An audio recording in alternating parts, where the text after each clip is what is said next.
शिवसेनेचे पक्षप्रमुख उद्धव ठाकरे यांचं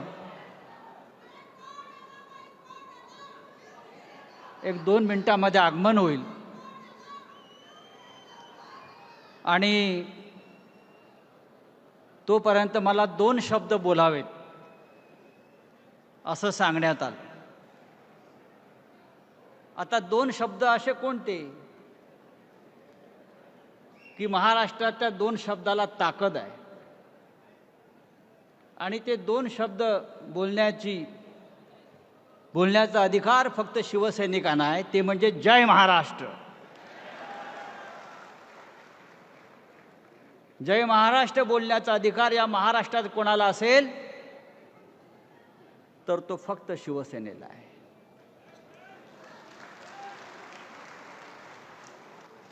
आज मंच मोकळा आहे. मंच मोकळा यासाठी आहे की थोड्या वेळानं मंचावर बॉम्ब फुटणार आहेत,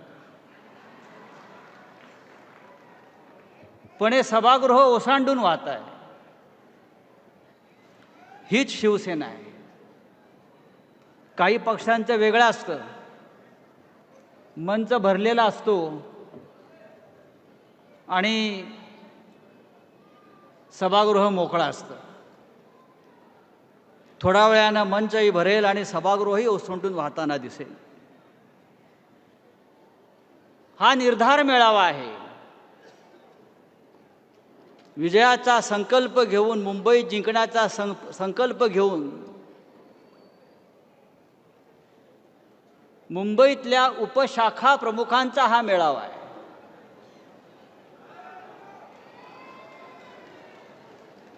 उपशाखा प्रमुखांचा मेळावा यासाठी म्हणतोय, सरकारमध्ये फक्त 2 उप आहेत. आमच्याकडे 5000 उप जमलेले आहेत आणि या 5000 उपमध्ये मुंबईत राजकीय उलथापालथ करण्याची ताकद आहे.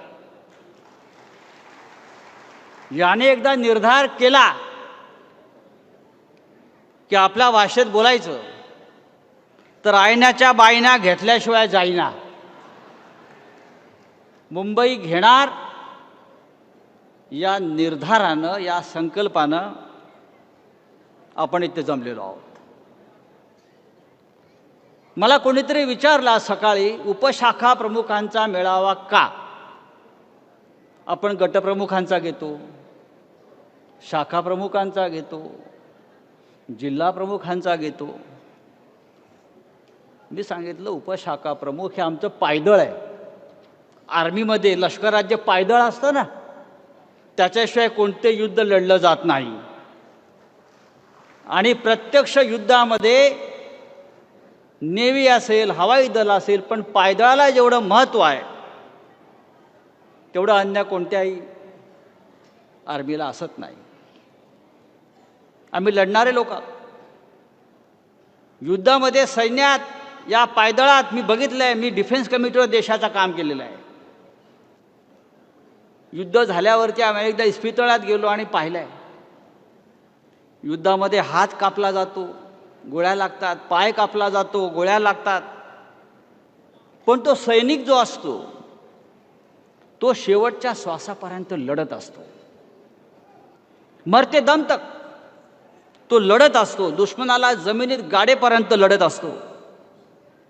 हा सुद्धा आमचा शिवसैनिक आहे. हा जो उपशाखा प्रमुख आहे तो सुद्धा संघर्ष करतो जमिनीवर. आणि शिवसेनेच्या विजयाचा मंत्र कुठला असेल तर संघर्ष हा आमच्या विजयाचा मंत्र आहे. शिवसेनेनं सातत्यानं संघर्ष केला. शिवसेनेला सहज काय मिळालं नाही. या मिंद्याच्या लोकांना सगळं फुकट मिळतं आहे. इथून गेले तिथे घडवलं आम्ही. आज देशाचे गृहमंत्री मुंबईत आहेत. आपण येताना पाहिला असेल. त्यांच्या स्वागताचे मोठे मोठे होर्डिंग लागले आहेत, बॅनर्स लागलेले आहेत. काय लिहिलं आहे त्या होर्डिंगवर आपण पाहिलं असेल. त्यांच्या स्वागताच्या होर्डिंगवर लिहिलेलं आहे, देशाच्या सर्वात यशस्वी गृहमंत्र्याचे स्वागत. देशाच्या सर्वात यशस्वी गृहमंत्र्याचे स्वागत. काय यश? कोणतं यश? काय केलं तुम्ही? पाकिस्तानच्या दहशतवाद्यांबरोबर आम्हाला क्रिकेट खेळायला लावलं, हे तुमचं यशस्वीपण? काय तुमचं यशस्वीपण? पहलगावमध्ये 26 आमच्या महिलांचं कुंकू पुसून उजाड करून दहशतवादी पळून गेले, हे यश? अद्याप तुम्ही अतिरेकी पकडू शकला नाही. आजही काश्मीर पेटतंय, मणिपूर पेटतंय आणि म्हणे देशाचे यशस्वी गृहमंत्री. हे यशस्वी गृहमंत्री मुंबईत आले. का आले? भारतीय जनता पक्षाचं चौपाटीवरती कार्यालय, टॉवर, भाजपचं बेकायदेशीर जमीन आहे. आजच काढलंय सगळं प्रकरण. आपल्या आमदारांनी काढलं पाहिजे प्रकरण ते विधानसभेत. काय त्यांनी भाषण केलं? अमित शहाचं आजचं भाषण ऐकण्यासारखं आहे, प्रत्येक शिवसैनिकाने ऐकलं पाहिजे. हे महाशय म्हणतात, आम्ही महाराष्ट्रात कुणाच्या कुबड्यांवर नाही. अरे आम्ही तुम्हाला कुबड्या दिल्या म्हणून तुम्ही इथपर्यंत आलात. हे जे काय टॉवर तुमचे उभे राहिलेले आहेत, हे आम्ही तुम्हाला कुबड्या दिल्या नसत्या तर आजचा भारतीय जनता पक्ष तुम्हाला दिसला नसता. त्याने फार दुसरं सुंदर स्टेटमेंट केलं आहे, हम कांच के घर में नहीं रहते. आम्ही काचेच्या घरात राहत नाही. हो रे बाबा, कोण म्हणते तुम्ही काचेच्या घरात राहताय? तुमची सध्या अवकात एवढी आहे की तुम्ही सुवर्ण महालात राहताय, पण ती सुद्धा अवकात शिवसेनेमुळे झाली आहे, लक्षात घ्या.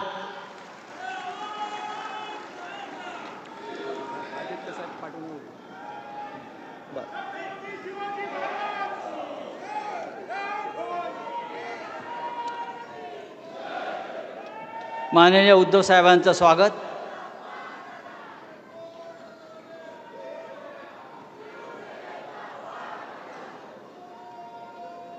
तर देशाच्या गृहमंत्र्यांनी उद्धवजी आज सांगितलं, आम्ही काचेच्या घरात राहत नाही. मी म्हणतो, हो बाबा, तू काचेच्या घरात नाही राहत, तुम्ही सुवर्ण महालात राहताय. पण सुवर्ण महालात तुमची राहण्याची अवकात आमच्यामुळे झाली आहे, विसरू नका. तुमच्या घरातले कमोडसुद्धा सोन्याचे असतील, पण एक लक्षात घ्या, तुम्ही सुवर्ण महालात राहा किंवा काचेच्या महालात राहा, या महाराष्ट्रातल्या, या मुंबईतल्या मराठी माणसाला मुंबईतून हद्दपार करण्याचा प्रयत्न कराल तर तुमचे हे सोन्याचे आणि काचेचे महाल जागेवर राहणार नाहीत. इतकी ताकद या समोर बसलेल्या सैन्यामध्ये आहे. माननीय उद्धवजी, आपण आलेलात, आपण आमचे नेते आहात. हे जे जमलेलं सैन्य आहे हे तुमच्यासाठी इथे आलेलं आहे. तुम्ही आमचे सेनापती आहात. या सगळ्यांच्या वतीने मी तुम्हाला सांगतो, मनशुद्ध तुझं गोष्ट आहे पृथ्वी मोलाची. तू चाल पुढं, तुला रगड्या भीती कशाची, परवा बी कशाची. आम्ही सगळे तुमच्याबरोबर आहोत, तुमच्या लढाईमध्ये सोबत आहोत, हे सांगण्यासाठी हा आजचा मेळावा आहे. शिवसेना आपलीच, शिवसेना आपलीच राहील. मोदी आणि शहांचे 100 बाप खाली उतरले तरी शिवसेना आपल्यापासून कोणाला हिरावून घेता येणार नाही. हे भाजप बिजप मिंदे सोडून द्या. प्रेसिडेंट ट्रम्पला, रशियाच्या पुतिनला आणि पाकिस्तानचा जो पंतप्रधान आहे शहबाज शरीफला झोपेतून उठवून विचारलं शिवसेना कोणाची, तर ते सुद्धा सांगतील. त्या ट्रम्पला विचारलं, mister Trump, whose party Shivsena? Trump सांगेल, of course it's belong to Balasaheb Thackeray आणि उद्धव ठाकरे. पण भारताच्या निवडणूक आयोगाला आणि भारताच्या सुप्रीम कोर्टाला अजून सांगता येत नाही की शिवसेना कोणाची. म्हणून सांगतोय की शिवसेना तुम्हाला तुमचे 100 बाप खाली उतरले तरी आम्हाला तुम्हाला संपवता येणार नाही. आम्हाला संपवणं सोपं नाही. आम्ही काय विष्णूचा अवतार बिवतार नाही आहोत. आम्ही माणसंच आहोत. पण आमचा जन्म या संघर्षातून निर्माण झाला, आगीतून, तावून, सुलाखून, पोलादातून, भट्टीतून असंख्य वेळा आम्ही बाहेर पडलो आणि असे असंख्य प्रसंग आम्ही आमच्या आयुष्यामध्ये. ही लढाई मुंबईची आहे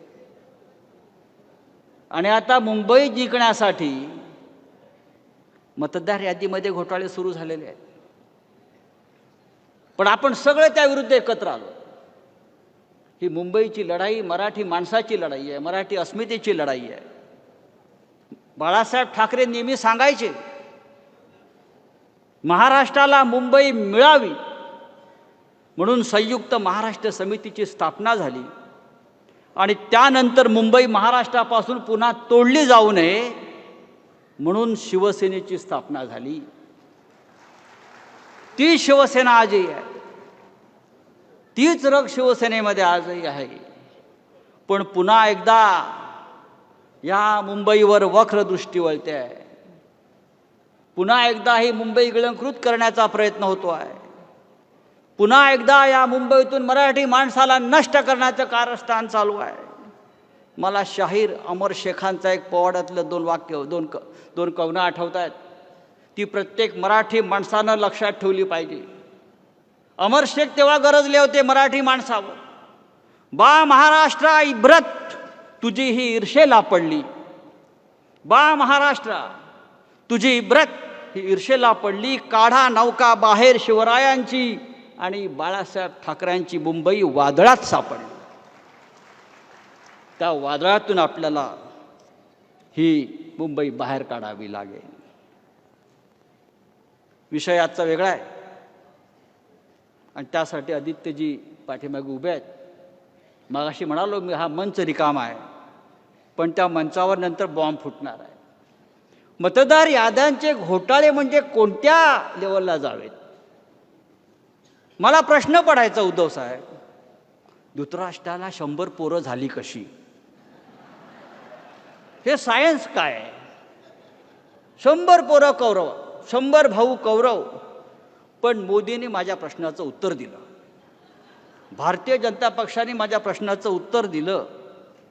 कौरव म्हणजे धृतराष्ट्राला म्हणजे कौरव 100 कसे, याबद्दल कोणाला शंका असेल तर त्यांनी आज मतदार यादी तपासावी. एकेका बापाला 40-40 पोरं. बरं, बाप ब्रह्मचारी, बाळाचे बाप ब्रह्मचारी आणि 50 पोरं. वाराणसीमध्ये रामकमल दास यांनी खूप कष्ट घेतले आणि 14 वर्षात 42 पोरांना जन्म दिला. आणि तो जर ॲव्हरेज बघितला तर त्यानुसार त्यांच्या पत्नीने दरवर्षी 3 मुलांना जन्म दिला. रामकमल दास यांच्या पत्नीला झालेल्या मुलांपैकी त्याची 3 मुलं 35 वर्षाची आहेत, 2 मुलं 36 वर्षाची आहेत, 13 मुलं 37 वर्षाची आहेत, 1 मुलगा 38 वर्षाचा आहे, 3 मुलं 41 वर्षाची, 4 मुलं 42 वर्षाची. हे अशी फार मोठी यादी आहे. आणि त्यांना एकही मुलगी नाही, एकही मुलगी नाही. आणि सगळ्यात शेवटी काय तर हा ब्रह्मचारी आहे. वाराणसीमध्ये मोदीच्या मतदारसंघामध्ये असे 70 बाप सापडले जे ब्रह्मचारी आहेत आणि ज्यांना 50-50, 60-60 मुलं आहेत. भाजपनं आई आणि बाप इतके सक्षम बनवले की त्यांना 100-100 पोरं जन्माला येत आहेत. आपण काय करतो? पण या मुंबईमध्ये आपल्याला होऊ द्यायचं नाही, महाराष्ट्रामध्ये आपल्याला होऊ द्यायचं नाही. त्यासाठी आणि भाजपात जिंकण्याचं कारण काय आहे? ही 100-100 पोरं जन्माला घातली त्यांनी आणि म्हणून भारतीय जनता पक्ष जिंकला. पण आम्ही त्या 100 कौरवांना पुरून उरू. तुमचे किती कौरव आमच्यासमोर येऊ द्या, आम्ही त्यांच्या छाताडावर पाय रोवून उभे राहू आणि ही मुंबईची लढाई आम्ही जिंकू. उद्धवसाहेब, ही मुंबई आपली आहे. तुमच्या नेतृत्वाखाली आम्ही या मुंबईवर भगवा झेंडा फडकवू. आपण आलात, आपलं मार्गदर्शन आता होणार आहे. पण त्याआधी आपल्या सगळ्यांचे नेते, युवा सेना प्रमुख माननीय आदित्य ठाकरे हे इथे एक प्रेझेंटेशन फार महत्त्वाचं देणार आहेत. आपण ते प्रेझेंटेशन पाहावं आणि मी आपली रजा घेतो. जय हिंद, जय महाराष्ट्र.